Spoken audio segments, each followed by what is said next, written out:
Assalamualaikum warahmatullahi wabarakatuh. Halo guys, perkenalkan aku Nur Nusrati Nabila. Aku Jihan Dewi Humaira. Dan kita bakal mempresentasikan e-poster yang telah kita buat dengan judul Hibah dan Pencegahan Konflik Keluarga, Studi Praktik di Masyarakat Betawi Pondok Pinang.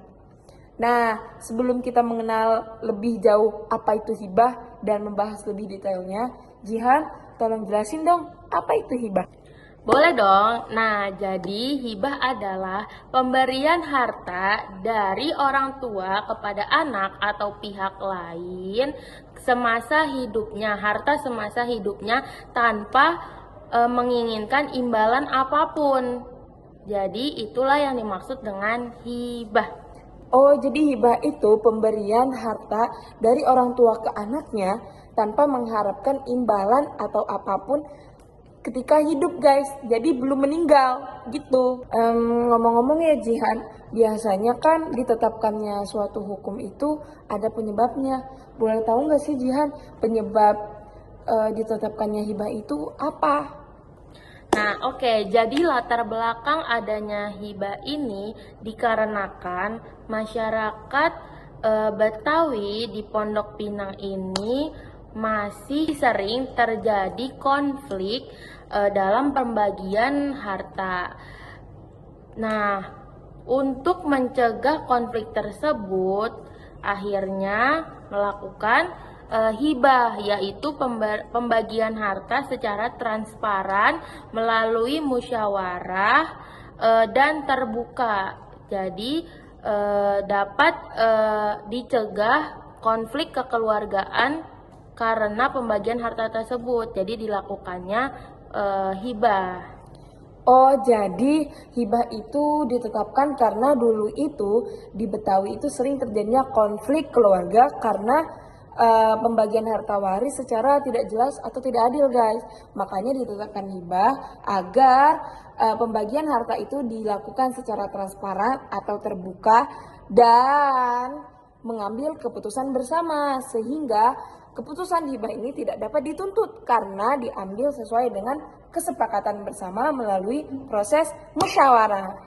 Dalam e-poster ini ya Jihan, kan terdapat studi praktik tentang hibah yang terjadi di masyarakat Betawi, khususnya di daerah Pondok Pinang. Boleh kasih tahu apa aja sih Jihan metode penelitian yang dilakukan dalam studi praktik kali ini? Oke, dalam metode penelitian kali ini menggunakan kualitatif studi kasus melalui observasi, wawancara, serta dokumentasi, kemudian dianalisis dengan teori resolusi konflik John Wiberton serta konsep ASU dan At-Tahkim untuk memahami hibah sebagai strategi pencegah konflik. Oh, jadi gitu. Berarti metode penelitian yang dipakai dalam studi praktik kali ini itu melalui metode wawancara, observasi, dan dokumentasi. Dan menurut teori resolusi konflik yaitu dari John W. Burton. Oke. Biasanya ya, studi praktik itu memiliki keunikan tersendiri. Nah, Jihan, dalam studi praktik kali ini, apa sih keunikan yang menjadikan hibah itu sebagai salah satu alat fleksibilitas yang khas dari masyarakat Betawi untuk melakukan kegiatan pembagian harta? Oke, jadi keunikan dalam penelitian tersebut adanya perpaduan antara kebudayaan Betawi serta nilai hukum Islam dan teori resolusi konflik yang menunjukkan bahwa hibah bukan hanya sebagai alat pembagi harta tetapi juga sebagai alat sosial fleksibel untuk mencegah pertikaian antar keluarga dalam pembagian harta. Oh, jadi uniknya hibah itu guys merupakan perpaduan dari budaya Betawi, nilai religius Islam, dan juga teori resolusi konflik menurut John W. Burton, sehingga menjadikan hibah ini suatu alat fleksibilitas untuk mencegah terjadinya konflik keluarga dalam pembagian harta.